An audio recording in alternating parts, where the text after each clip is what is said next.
Senhoras e senhores, quero saudar aqui a mesa, na pessoa do seu presidente, Rodrigo, em seu nome saudar os demais colegas, a imprensa, saudar todos que se fazem presente nessa manhã. Senhor presidente, senhores deputados, eu estou vindo aqui para fazer a defesa de algumas indicações que estamos apresentando e apresentar também a todos vocês essas causas e pedir o apoio. Eu quero tratar primeiro sobre a cidade de Itaipava do Grajaú. Eu estive esse fim de semana, senhores deputados, na cidade de Itaipava do Grajaú, uma cidade que nos últimos dias tem recebido um volume grandioso de chuvas. E por conta disso, tem ocasionado sérios transtornos. Eu encaminhei um ofício para a Casa Civil e, naturalmente, para o governador do Estado, com um relatório da situação e também um relatório fotográfico mostrando o estado que se encontra. Nós temos povoados na cidade de Itaipava do Grajaú, como, por exemplo, o povoado Galileia, que lá, senhores deputados, nós temos hoje praticamente 50 famílias desabrigadas. Algumas famílias, suas casas foram alagadas e outras em situação ainda pior. Deputado Ricardo Arruda, nós sabemos que aquela região de Itaipava é uma região muito acidentada. Então, muitas casas são construídas ou em cima do morro ou embaixo, que nós chamamos a nossa região no pé do morro. E lá houve muitos desmoronamentos. E casas foram acometidas e casas estão na iminência de desmoronar e serem soterradas. Então eu venho aqui sensibilizar o governo do Estado para que nos ajude nessa demanda. Encaminhamos um ofício para a Casa Civil pedindo um apoio do Corpo de Bombeiro, da Defesa Civil e também na reestruturação do município. Nós temos hoje lá MAs que estão interditadas por conta do deslizamento de terra, e isso está impedindo, inclusive, o tráfego e o acesso das pessoas a comunidades inteiras. E eu cito o exemplo, a comunidade que eu já falei, o povoado Galileia. Então, apresento essa situação aos demais deputados, aqui solicito o apoio do governo do Estado para que tenham uma atenção, um olhar especial para essas cidades que estão sendo acometidas com um volume grandioso de chuvas. Uma outra indicação, um projeto ofício que estamos apresentando e encaminhando, senhor presidente, é somente pedir para a CAEMA. A CAEMA criou um programa muito importante de renegociação de débitos e também de anistia de alguns débitos de pequenos valores. E está se findando o prazo, hoje é o último dia. Nós estamos solicitando da CAEMA para que prorrogue o mutirão de negociação e com isso nós possamos atender aqueles consumidores que ainda não tiveram as condições de renegociar e resolver a sua situação perante a CAEMA. E para concluir, senhores deputados, eu estou encaminhando aqui para a Federação dos Municípios, para a FAME, de o nosso regimento interno nos dar essa prerrogativa, uma nota técnica que trata de um assunto muito importante, que envolve a educação por inteira, a educação do Estado do Maranhão e de inúmeros outros municípios. Nós sabemos que, ao longo de alguns anos, o governo federal repassou a menos para os municípios e para os estados a quantia referente ao valor do aluno por ano, ao valor mínimo do aluno por ano. E muitos municípios e também o governo do Estado do Maranhão entraram com ações, protocolaram ações judiciais para terem esses valores reparados, os valores que foram repassados a menos para os municípios. E a partir daí gerou-se o que nós conhecemos hoje das precatórias do Fundef, que é um crédito que é concedido aos municípios, também aos governos do Estado. Esse crédito diz respeito a demandas, a valores que foram represados durante anos senhor presidente, esses valores eram para ter sido repassados para os municípios e para os estados. A União, de maneira equivocada, repassou a menos durante anos, e isso surgiu esse direito líquido e certo dos municípios e dos estados de terem esses valores que ficaram represados, recebidos agora através de ações, de demandas judiciais, e isso nós temos as precatórias do Fundef, que é o tema de muita relevância. Inclusive, o governo do estado do Maranhão tem praticamente 5 bilhões de reais para receber a título de precatórias. E nós temos aqui uma nota técnica que é assinada por vários membros do Ministério Público, encabeçada pelo Ministério Público Federal, também, de acordo, o Ministério Público do Estado do Maranhão e inúmeros outros ministérios públicos de outros estados, que trata sobre a forma que esse recurso deve ser destinado, sobre a forma que esse recurso deve ser aplicado. E essa nota técnica, ela fala aqui que 60% das receitas que estados e municípios receberem em precatórios da União por força de ações judiciais que tenham por objeto a complementação de parcela neste âmbito, no âmbito do Fundeb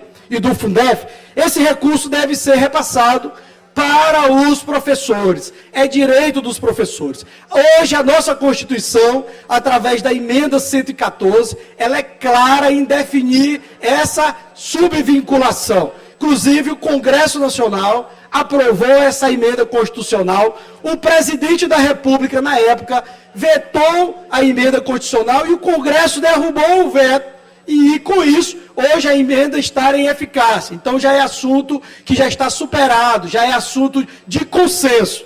E eu quero aqui dizer, estamos encaminhando a FAME para que encaminhe, inclusive estou encaminhando também ao município de Barra do Corda, esta nota técnica, que ela fala, inclusive, da garantia que os professores têm de receber esse recurso que ficou represado durante anos. Ou seja, o Ministério Público Federal, os Ministérios Públicos Estaduais estão reconhecendo que se esse recurso tivesse sido repassado na época, eles teriam chegado aos professores, porque a legislação da época determinava que todos esses repasses, 60% deles, caberia aos profissionais da educação. Então, por anos, esse recurso ficou represado. E eu estou encaminhando aqui uma nota técnica que compreende vários ministérios públicos, inclusive assinado pelo Ministério Público Federal e Ministério Públicos estaduais de vários estados, em que garante esse direito aos professores. Estou encaminhando também para o município de Barra do Corda. Por que, deputado Júlio? Hoje, o município de Barra do Corda, ele recebeu um grande benefício. Nós recebemos lá para a educação cerca de 92 milhões de reais, que ficou represado durante anos, e o governo federal repassou esse recurso para a Prefeitura de Barra do Corda, e eu tenho conhecimento, foi uma luta árdua judicial, inclusive nós trabalhamos muito para isso, eram 4 ações judiciais que cobravam períodos e elas se conflitavam entre si, e nós buscamos harmonizar essas ações, para que o município fosse beneficiado. E com o liminar em 2020, graças a Deus e ao trabalho de toda a equipe da Prefeitura, em 2020 nós conseguimos uma liminar que nós incluímos no orçamento da União o crédito de cerca de 93 milhões de reais para a Prefeitura de Barra do Corda. E a Prefeitura, logo no início do ano de 2021, deputado, peço o tempo do líder, mas já estou concluindo, logo no início de 2021, recebeu esse crédito. Nós temos conhecimento que 60% desse recurso, os 60% que é a nota técnica do Ministério Público Federal, do Ministério Público de Contas, inclusive do Ministério Público Lula de Contas do Estado do Maranhão, a Procuradoria de Justiça do Estado do Maranhão, reconhece esse direito aos professores. E tem uma questão que se enquadra na situação de Barra do Corda. Pois não. Mas já está no tempo do líder. Estou concluindo, senhor. Peço que então, nós estamos só encaminhando essa recomendação aos presidentes questão de ordem. da FAME de todo o Maranhão. Vossa Excelência usa os 5 minutos da liderança também. Isso, o tempo da liderança e do líder. Sem direito a partes. Mas se tiver, é para colaborar. Então nós estamos aqui nessa situação, por quê? Vamos encaminhar essa nota técnica para a FAMER e invocando o princípio, professor Wellington, da isonomia, para que todos os professores do Maranhão tenham tratamento igualitário, para que os professores do Estado recebam o mesmo tratamento, deputada Viviane, que os professores de Balsas receberam. Eu observei, o prefeito Eric assinou um cheque de mais de 43 milhões e repassou para os professores de Balsa. E isso, de certa forma, é um reconhecimento pelo trabalho que esses professores prestados. Então, o que nós queremos é que os professores de São Luís, os professores do Estado do Maranhão, o professor de Barra do Corda, tenham o mesmo tratamento que o professor de Balsas teve. O fiscal da lei, que é o Ministério Público Federal, tem a obrigação de fiscalizar a aplicação da lei e a aplicação dos recursos, está aqui, através de uma nota técnica, autorizando o pagamento dos 60% aos professores. O Ministério Público de Contas, da mesma forma. O Ministério Público do Estado, da mesma forma. Então, senhoras e senhores, estamos encaminhando uma cópia dessa nota técnica para a Federação dos Municípios e também para a Prefeitura de Barra do Corda, para que nós possamos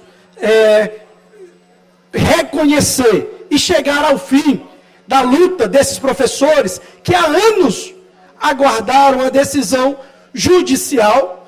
Conseguimos, através de muitos esforços, de decisões, da inclusão do crédito no orçamento da União, a União repassou para o município e, inclusive, está aprovado na lei orçamentária do município essa garantia de 60% aos professores. Então, nós estamos encaminhando essa assinatura do grupo, grupo de trabalho interinstitucional, assinado por vários Ministérios Públicos. Representantes do Ministério Público Federal, do Ministério Público do Amapá, do Maranhão, de Alagoas, do Tribunal de Contas do Estado do Maranhão e do Ministério Público do Ceará e do Pernambuco. Enfim, era a autorização e a garantia, aqui está a garantia para que os gestores possam cumprir com sua obrigação, com o seu dever político, com o seu dever moral, mas acima de tudo, nós possamos tratar os professores com isonomia, para que o professor de Balsas, o professor de São Luís, o professor de Barra do Corda tenham o mesmo tratamento que a lei garante. Então, hoje nós temos depositados nas contas de Barra do Corda algo em torno de 55 milhões de reais que cabe, que é direito, que é recurso dos professores. Recurso que ficou represado durante anos e que agora nós estamos aguardando a sensibilidade do prefeito e através da vontade política do prefeito de entregar para os seus legítimos donos, que são os professores. O Ministério Público, o fiscal da lei e o fiscal, o responsável legal de fiscalizar o recurso, já empenhou a sua palavra e a sua recomendação, através da nota técnica 02 de 2022, garantindo 60% aos professores, 60% do recurso do Fundef, através da precatória aos professores. Então era isso, senhor presidente, caminhar a CAEMA ao governo do Estado e a CAEMA, o pedido de prorrogação do mutirão de renegociação que encerra hoje, algo muito importante. Quero aqui parabenizar o governo do Estado e a gestão da CAEMA em relação a isso, a Casa Civil, pedido de ajuda para Itaipava, e a Federação dos Municípios e a Prefeitura de Barra do Corda, indicação com a nota técnica emitida pelo Ministério Público Federal e anexo. Muito obrigado.